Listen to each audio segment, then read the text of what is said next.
Hello and welcome to my first podcast. So, we are 3 weeks into the journey. It's my third episode today. So, welcome to the podcast about my journey from mediocrity to mastery. What the podcast will be about? It will be about my story, how I progressed through my life, my proficiencies, my private life, and what I learned along the way. So, my journey continues here. My apprenticeship with GameStop, as I mentioned earlier, came to an end. So my bosses were setting up a conversation about my future.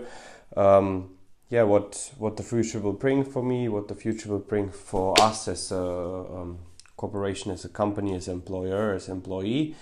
And I'm not sure if you're aware of the apprenticeship system we have in Germany. So the apprenticeship was in Germany, and in Germany it's like you have an apprenticeship where you go a couple of days per week or a couple of weeks per month or a week per month, depending on the job you choose.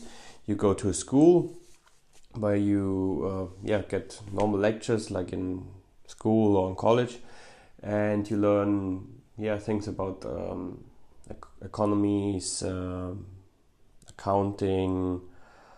Accounting in my case because it was a office-based apprenticeship, and depending on whatever apprenticeship you do, you will learn different things in school.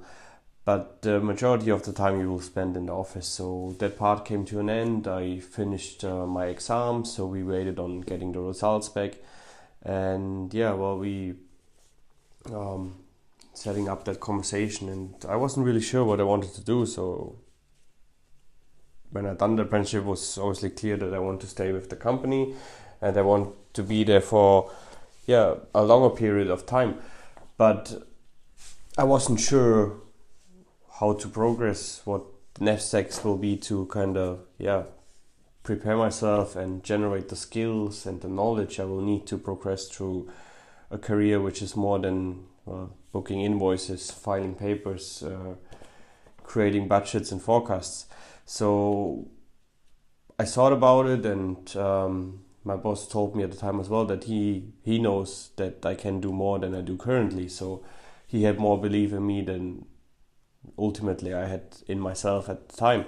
So I looked through different study possibilities and things I could do part-time while still working, and I wasn't really able at the time to do like a normal university degree or anything like that, because I didn't have the educational background and the certificates you need in Germany to kind of do that. So there was one option which was the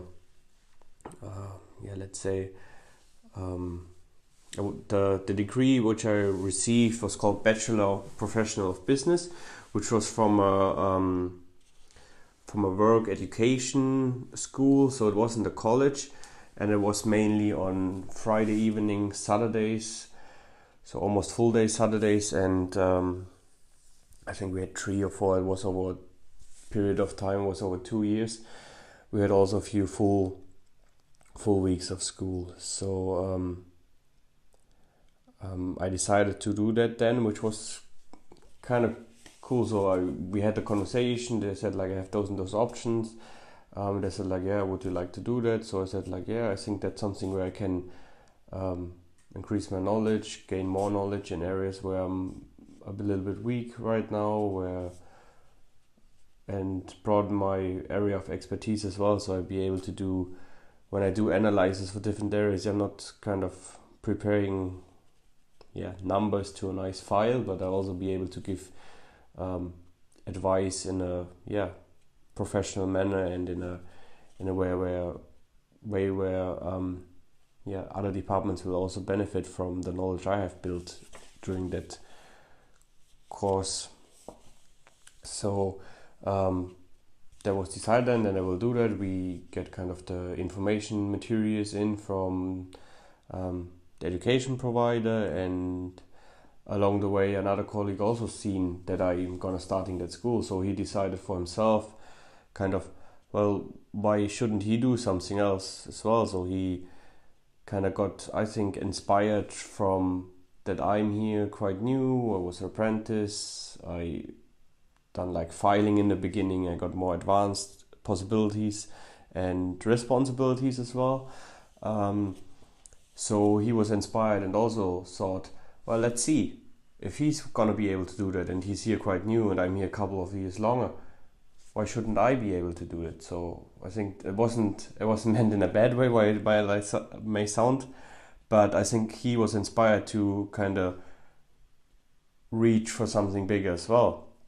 So we done that education then together, which was, I think, great to see for me. So I'm sure there's other people in your life where you look up to, and maybe you done something because you looked up to them, you were inspired from them, you pushed yourself after a couple of months, days, weeks, maybe even years, and then you reconnect with those people because you haven't seen them for years and they are stagnated, they haven't moved further, they haven't learned more things than you did the past years. So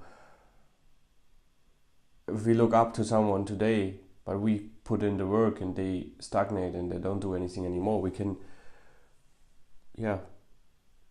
surpass anyone we want. So if you stay on that level, you will always, if you're always eager to learn, if you always do new things, if you always push yourself, there's always a possibility to go.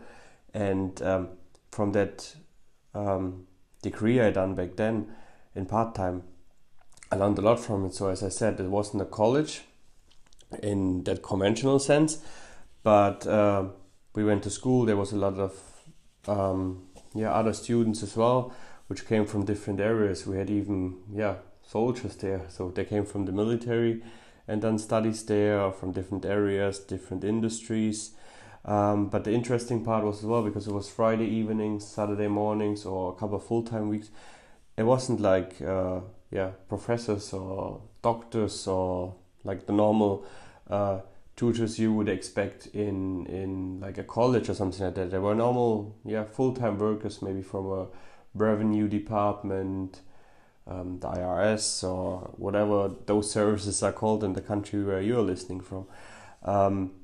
So they came from normal offices. They maybe were managers in HR departments, in accounting departments, in different areas. So they were teaching us because they have kind of learned it in colleges, and they have applied their knowledge during their careers and their jobs. So it was really interesting to see what knowledge they have to give to us, but not only like the theoretical knowledge in the booklets we received, which were an awful lot of paper, but also the stories they had to tell. So I think everybody has to tell his story, and everybody can see their learnings from their stories. But if we go to school and we learn a lot of numbers, charts, tables, whatever they're put into PowerPoint presentations, on a whiteboard, flip chart, whatever, and we draw out numbers and papers and charts and point there, I think that's usually not the things we remember. But if there was a story told in the lecture, because they gave an example on a situation, how they had to overcome different challenges, different situations, or how they analyzed data in a certain situation, then it isn't like a really dry subject or anything like that. It becomes to life, and we can kind of feel into that situation. We can relive that situation because we can imagine it.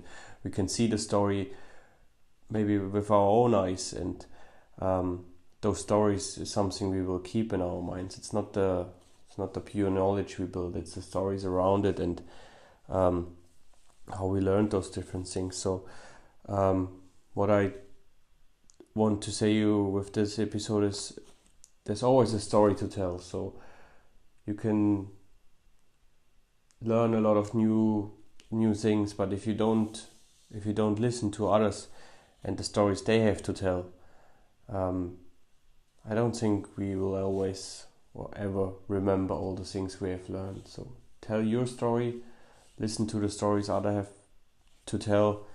And as I heard once, we have 2 ears, we have 1 mouth, so we should start using them in that proportion. So listen twice as much as you speak, which sounds probably hilarious to hear in a podcast where I'm only talking and you're listening. But I think it's important. If you listen to others, there's always something you can learn from. And even the story might sound silly, or there's a lot of negative things we tell our friends, our colleagues, people we meet, but see the positive in it.